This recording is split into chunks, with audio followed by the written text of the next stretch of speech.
शीतल बहू, तुझे ज्यादा गर्मी तो नहीं लग रही है ना? एसी तेज करूं मैं? और तू जरा ठीक से पैर दबा मेरी बहू के। जानती नहीं कि वो गर्भवती है?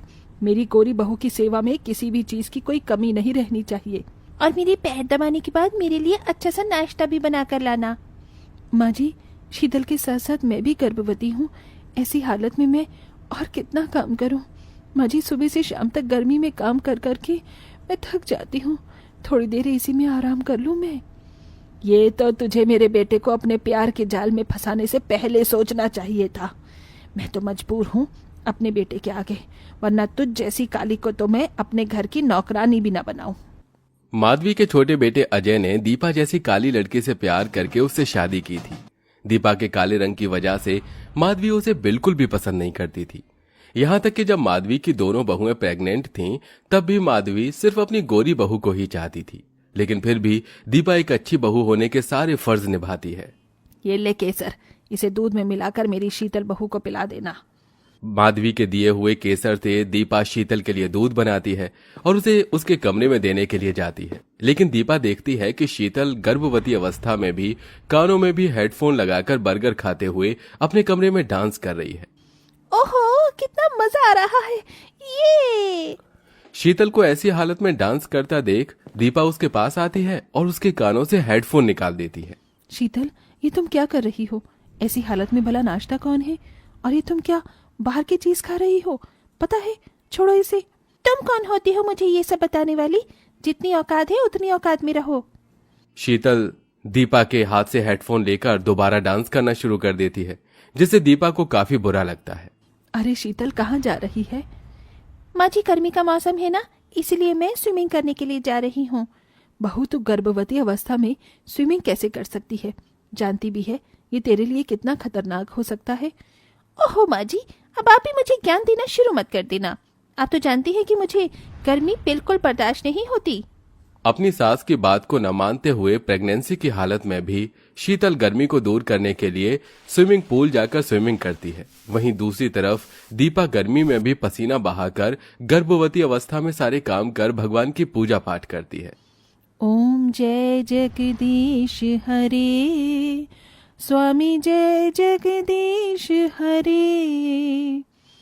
भक्त जनों के संकट, दास जनों के संकट क्षण में दूर करे। ओम जय जगदीश हरे। हे भगवान, जिस तरह आपने आज तक मुझ पर अपनी दया दृष्टि रखी है, वैसे ही मेरे आने वाले बच्चे पर भी रखना और इसे कभी कोई तकलीफ नहीं होने देना। जहां शीतल अपने बच्चों का ध्यान न रखते हुए दिन रात पार्टी करती घूमती फिरती, वहीं दीपा अपने आने वाले बच्चों के लिए भगवान से प्रार्थना करके खुद का काफी अच्छे तरीके से ध्यान रखती है। वहीं घर की सारी जिम्मेदारियों को भी संभालती है। ऐसे ही वक्त गुजरता है और अब दोनों काली और गोरी बहू की डिलीवरी का वक्त आ जाता है। देखिए, दीपा की डिलीवरी में तो कोई प्रॉब्लम नहीं है, लेकिन शीतल की डिलीवरी में काफी कॉम्प्लिकेशंस हैं, इसलिए हमें उनका ऑपरेशन करना होगा। बिना ऑपरेशन के ये बच्चा पैदा नहीं हो सकता। डॉक्टर के मुंह से ऑपरेशन की बात सुनकर माधवी काफी डर जाती है और अपनी गोरी बहू के लिए प्रार्थना करती है। वहीं काली बहू अपने जैसे काले बच्चे को जन्म देती है। ऑपरेशन के बाद शीतल एक गोरे बच्चे को जन्म देती है। कितना सुंदर है मेरा पोता, किसी की नजर न लगे। जल्दी से इसे काला टीका लगा देती हूँ, वरना पता चले इसे मेरी ही नजर लग गई है। अपनी गोरी बहू के बच्चे के जन्म पर शीतल पूरे अस्पताल में मिठाई बंटवाती है और अपने गोरे पोते को अपने सीने से लगाकर रखती है। लेकिन वहीं काली बहू के बच्चे को एक बार देखती भी नहीं है। हाँ यार, इस बार मैं पक्का पार्टी में आऊंगी। अब मैं रखती हूँ, मुझे ड्रेस भी तो डिसाइड करनी है। शीतल पार्टी में जाने के लिए ड्रेस सेलेक्ट करने लगती है कि तभी अचानक शीतल का बच्चा रोना शुरू कर देता है। ये बच्चा ना हो क्या, कोई आफत हो गई। जब देखो रोता रहेगा। चुप कर, इस गर्मी लग रही है, इसे एसी की ठंडी हवा में लिटा देती हूँ, अपने आप चुप हो जाएगा। अपने बच्चे को चुप कराने की बजाय शीतल उसे एसी की ठंडी हवा में छोड़कर चली जाती है। शीतल के बच्चे को जुकाम हो जाता है और वो नन्ही सी जान रात भर चलता रहता है। क्या हुआ मेरे मुन्ने को? क्यों रो रहा है मेरा मुन्ना? लगता है मेरे मुन्ने को भूख लगी है। गर्मी भी कितनी हो गई है, लेकिन अगर मैं मुन्ने को एसी में ले जाऊंगी तो उसकी तबीयत खराब हो जाएगी। दीपा गर्मी में भी पंखे के नीचे बैठकर अपने बच्चे को दूध पिलाने लगती है और साथ ही साथ उसे लोरी भी गाकर सुनाती है। चंदा है तू, मेरा सूरज है तू, ओ मेरी आंखों का तारा है तू।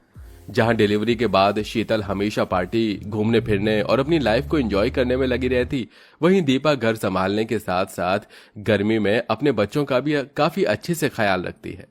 शीतल बहू, तेरा बच्चा कब से रो रहा है, उसे दूध पिला। देख कैसे उसके होठ सूख गए हैं। माँ जी, मैं इसे दूध पिलाकर अपना फिगर खराब नहीं कर सकती।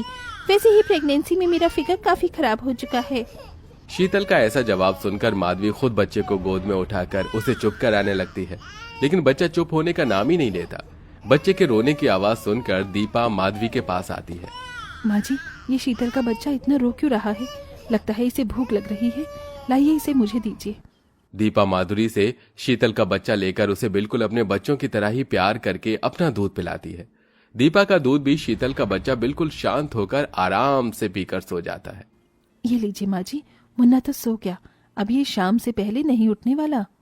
अपना बच्चा ना होते हुए भी दीपा को शीतल के बच्चे का पाना, दूध पिलाता देख माधवी मन ही मन बहुत खुश होती है और ऐसे ही कुछ दिन गुजर जाते हैं। मेरा प्यारा मुन्ना माँ के हाथों से मालिश करवाकर अच्छा लग रहा है ना? पता है, देसी घी से मालिश करने से मेरा मुन्ना बड़ा होकर बहुत ताकतवर बनेगा। दीपा अपने बच्चे को देसी घी से मालिश कर रही होती है कि तभी शीतल के बच्चे को लिए माधवी ले आती है। अरे माँ जी, आप मुन्ने के साथ, और ये क्या, आपके चेहरे पर इतनी परेशानी क्यों है? परेशान ना हो तो क्या करूं, इसे तो बिल्कुल भी अपने बच्चों की फिक्र ही नहीं है। ना तो इसे दूध पिलाती और ना ही इसकी मालिश करती। देख क्या हालत हो गई है। गर्मी की वजह से इसके शरीर पर दाने भी निकल आए हैं। इसकी माँ तो उसे पाउडर तक नहीं लगाती है। माँ जी, आप इतना परेशान क्यों हो रही हैं? आप इसे मुझे दीजिए। दीपा शीतल के बच्चे को लेकर सबसे पहले उसकी देसी घी से मालिश करती है और उसको अच्छे से नहलाकर काजल पाउडर लगाकर अपने बच्चे के साथ साथ उसे दूध पिलाती है। मैं हमेशा इसके काले रंग से इससे नफरत करती रही, लेकिन आज देखो मुझे खुद पर ही शर्म आ रही है। दीपा, तुम तो महान हो। शीतल के बच्चे के लिए दीपा की ममता देखकर माधवी को अपनी गलती का एहसास होने लगता है। वाह, क्या बिरयानी बनी है। इस मसाले वाली बिरयानी को खाए हुए कितना वक्त हो गया। आज तो मैं जमकर बिरयानी खाऊंगी।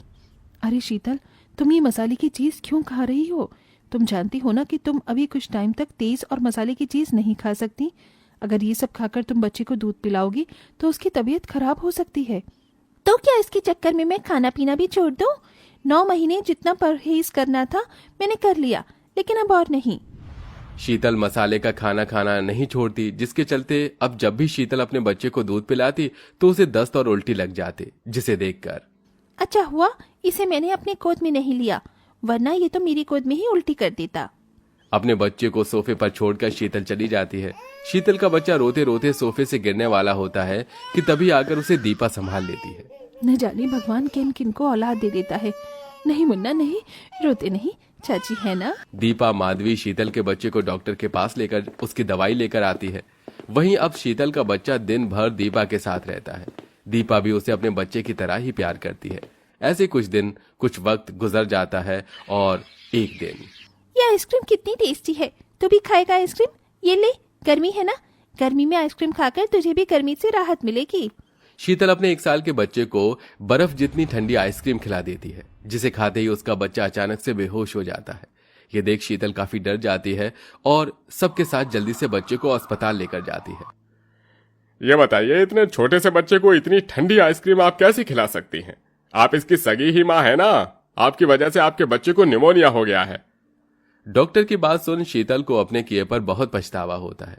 वहीं दूसरी तरफ दीपा शीतल के बच्चे का काफी अच्छे तरीके से ध्यान रखती है, जिसके चलते बच्चा सिर्फ कुछ दिनों में ही ठीक हो जाता है। आज मैं आपके लिए कितने सारे खिलौने लेकर आई हूँ। आ जाओ, मम्मी के गोद में आ जाओ। शीतल जैसे ही अपने बच्चे को गोद में लेती है तो उसका बच्चा जोर जोर से रोना शुरू कर देता है, जिसे देख दीपा जल्दी से शीतल से अपना बच्चा अपनी गोद में ले लेती है। दीपा के गोद में जाते ही वो बच्चा बिल्कुल शांत हो जाता है। ये मेरा बच्चा है, ये तुम्हारी गोद में क्यों चुप हुआ? अच्छा, तो तुझे याद आ ही गया कि ये तेरा बच्चा है। तूने बच्चे तो पैदा कर दिया, लेकिन तू एक अच्छी माँ नहीं बन सकी। जब जब तेरा बच्चा रोता था, बीमार होता था, तू पार्टी करने में बिजी रहती थी। वहीं दीपा ने इसे संभाला है। इसलिए आज तेरा ही बच्चा तेरे गोद में ना चुप होकर अपनी चाची की गोद में आराम से हंस रहा है। अगर दीपा न होती तो तेरा बच्चा तो कब का ही मर जाता। दीपा भले ही रंग की काली है, लेकिन उसके जितना सुंदर मन किसी का नहीं है। अपनी सास की बातें सुन शीतल की आंखों में आंसू आ जाते हैं। हे भगवान, ये क्या हो गया मुझसे? मेरा ही बच्चा मुझे पहचान नहीं पा रहा है, सिर्फ मेरी गलती की वजह से। मैंने तो इस दुनिया का सबसे खूबसूरत शब्द माँ है, और मैंने इसी शब्द की इतनी बेइज्जती करी। भगवान भी मुझे माफ नहीं करेगा। नहीं शीतल, ऐसा मत कहो। तुम तो इसकी माँ हो, बस तुम्हें इस चीज का पहला एहसास नहीं था। अभी भी देरी नहीं हुई है, सब कुछ ठीक हो सकता है। शीतल दीपा के कहे मुताबिक अपने बच्चे का ध्यान ठीक से रखती है, जिससे अब धीरे धीरे शीतल का बच्चा उसे पहचानने लगता है। वहीं शीतल दीपा से अपने किए की माफी मांगती है और अब दोनों काली गोरी बहुएं अपने बच्चों के साथ हंसी खुशी रहने लगती हैं।